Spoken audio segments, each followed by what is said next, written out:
Greetings and salutations, greetings and salutations, greetings and salutations, one and all. We're back. We are back. This is episode 13 of Fabian Seh.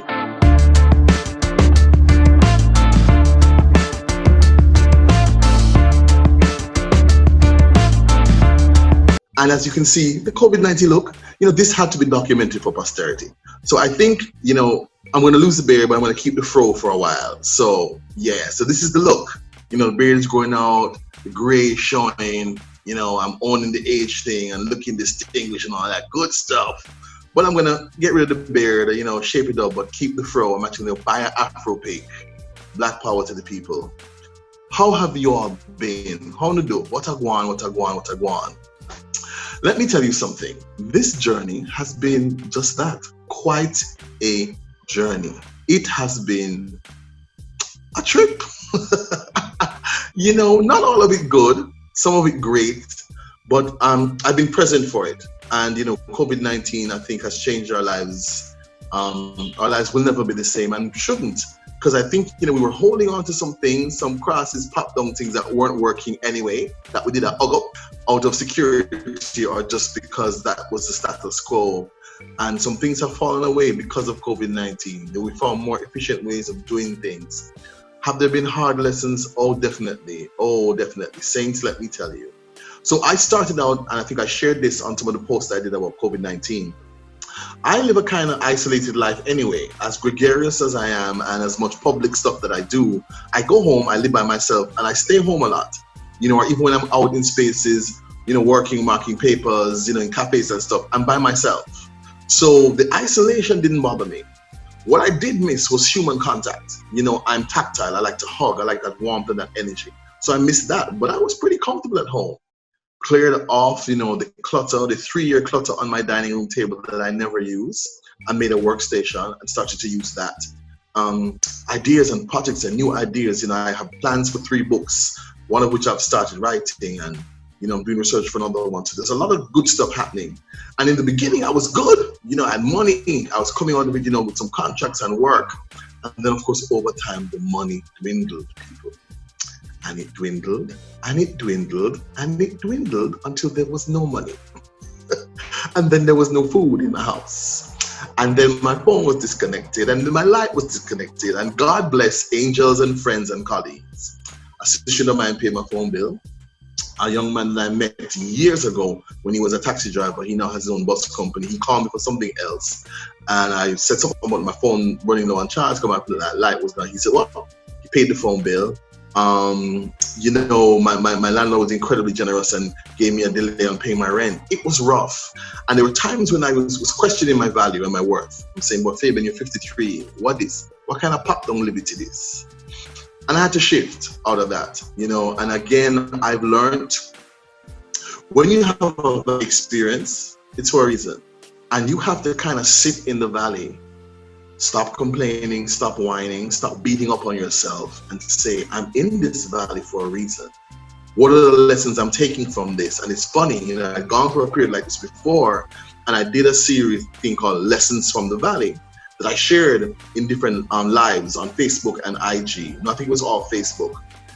But this was an even more defined and refined experience. Like, what am I learning? So here's one of the resonances that hit me really powerfully. This is not the first time this has happened to me. As somebody who freelances a lot, over the years, I'm going to say 20 odd years, but I've had steady work on things I've done. But there are times when, the work trickle, freelancing is irregular and you run out of money. And I'm saying, dude, you're 53, you can't live so. So something that was like a recurring decimal in my life, I've now paused and said, I need to fix this. So one of the things I'm coming out of this very clear about is I need a part-time job. So I love UE, I love teaching at UE, but it's part-time. It's basically taxi fare. Let's be real. I need another job, a part-time job, so that between UE and this part-time job, my bills are paid. So everything else I do is gravy. And then working around now, taxation, how do you do taxes independently? If I'm really going to aggressively push like my life coaching and corporate coaching and putting on workshops independently, which I've always kind of played at over the years, I'm going to be doing it wholesale now. So out of the very real difficulties and challenges of COVID-19, you know, and loss of income because there's no face-to-face training and thing happening, I've had an epiphany. Things aren't perfect.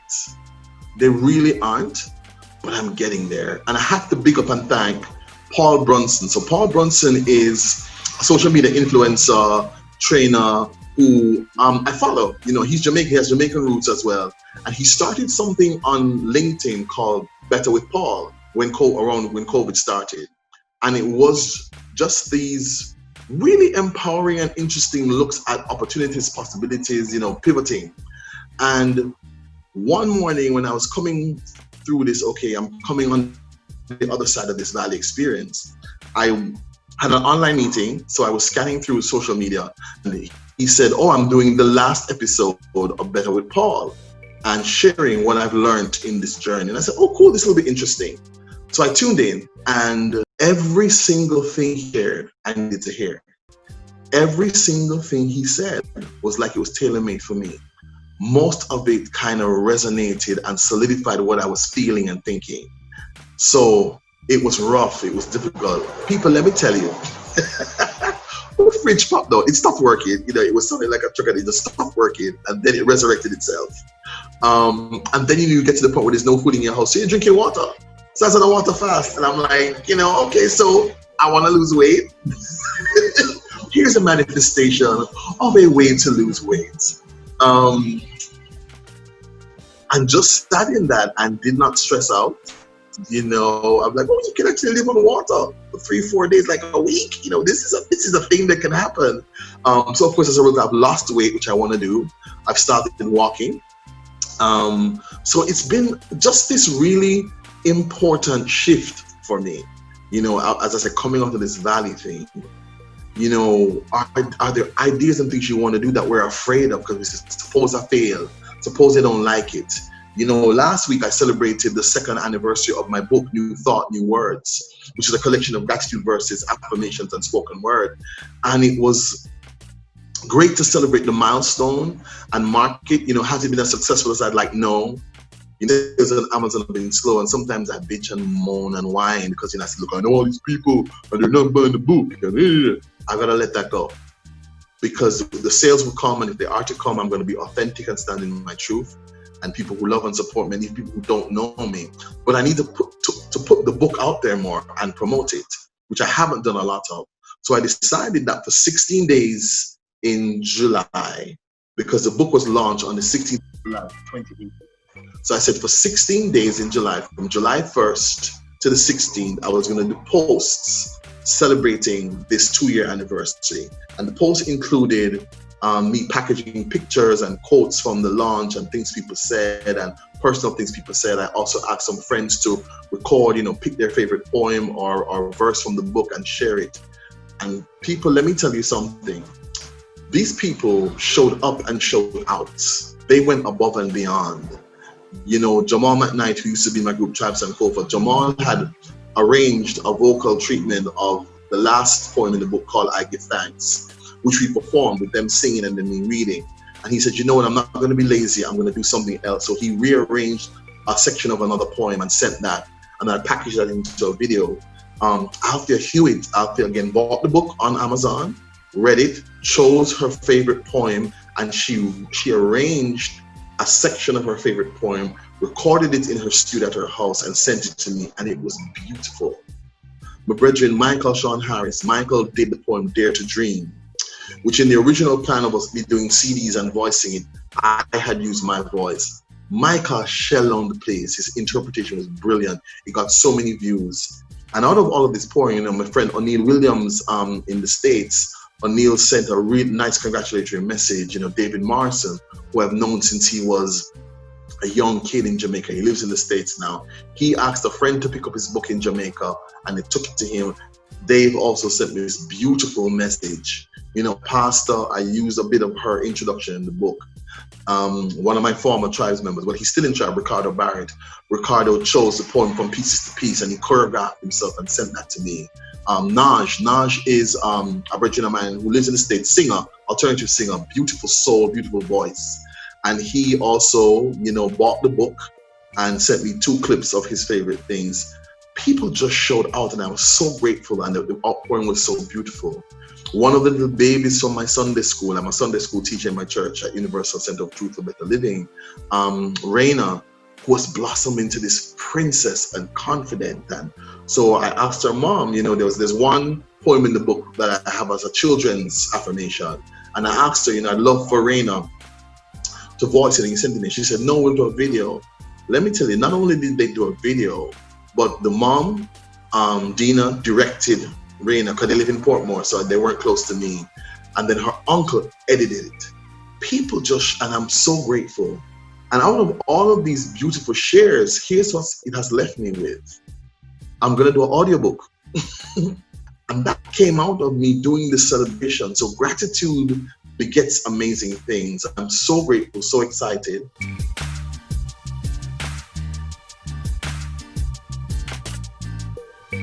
This morning I actually did an interview. There's a new outlet for the book now. Artstock at Edna Manley is now a new outlet selling the book, and they have a virtual conversation called Creative Conversations. And I did an hour and 50-minute conversation with Colleen Douglas, who's in charge of marketing at Edna Manley. And so it's this new platform. So even out of adversity, or sometimes what looks like adversity, there are these gems and things that if we open our eyes and grasp them with both hands, are shifts in our lives and our paradigm. So where am I right now? I'm so grateful. Financially, I'm not where I want to be, but some things are falling into place. I put it out there, to get this part-time job. But also I love virtual engagement. I love teaching virtually. A lot of my colleagues don't. So I'm putting it out there. I want to teach literature online, to classes for schools or tutor or individually. Theater arts, drama. I love the virtual space. And I'm going to have to renegotiate the face-to-face space, because I've gotten so used to being home and even teaching virtual or being, I love Zoom meetings. A lot of people say, oh, I'm Zoomed out. I'm not yet. I don't think I'll ever be. So that's the space I'm in. Excited. I'm teaching summer school at UNO now. My favorite course about Marlon is music. And the last class I had with my students, I was in the zone. I felt so good. I knew I was in my purpose. So I know, and I wrote an article on Medium. I write on Medium. And I said the title of the article was Teaching/Facilitating Learning is one of my superpowers. And it really is. We have to do what we love. We have to exercise and flex our muscles, our excellence muscles, in the things that we're good at, but also the things that bring us joy, because it's going to generate love and light and laughter, but also revenue and prosperity and income. And it's a win-win when you're doing what you love to earn money. So there is a way to monetize our passions, and I do workshops on that, and I want to do more independent workshops. So I'm really, really excited and energized. So I'm going to throw out a challenge to you. So I have decided to stand firmly in claiming and knowing I am not gonna die with my song unsung. I am not gonna die with all these unfleshed out ideas in my head. I'm gonna write them down and find time to develop them and find time to share them, but also collaborate with people and encourage other people to find their own voice and to step into the wonderful, maddening, frightening, inspiring journey of creating something new. The things that we're embracing as possible now that we were not before COVID. We have no excuse not to stay connected. We have all these opportunities. There's Zoom, Google Meet, and a lot of them free. Skype, WhatsApp. So you can have a friend in Timbuktu. The only reason that should separate you from staying in touch is if you don't want to. And just embracing what we have and tapping into that inner core of our being and who we are. And it's interesting, we were supposed to come out to the hiatus last week, and that didn't happen because I recorded this and I couldn't send it to Damien. Damien is my co-collaborator, co-conspirator, and ally. in Fabian Seh, we're the team. And my phone wouldn't send it. My phone's been doing strange stuff, and my computer as well. I need a new computer. So I'm affirming and claiming that as well. And then I said, you know what? This section, this last bit that I'm talking to, was not in the first recording. So again, there are no accidents. So I am resuming Fabian Seh, inspired, re-inspired, re-energized, excited about the new programs we have. So we have 5 episodes, I think, or at least 4 episodes in the can that were recorded already that we're going to be sharing with you. Excited about that, building that Fabian Seh brand, building my brand as a trainer facilitator on IG and Facebook, marketing the book, Tribes and Kofa, just putting all my ducks in a row, being in alignment, being intentional, juggling all the baton pieces of my life as effectively as I possibly can. And with all that, trying to be healthier, walking more, exercising more, doing it for me, not for anybody else. So Fabian Seh coming back at you with Fabian in a better place, excited, energized. I got 3 interns that I'm working with, and they keep saying to me, boy, sir, your energy is off the chain. Your enthusiasm, we love your vibe. And I'm grateful for that.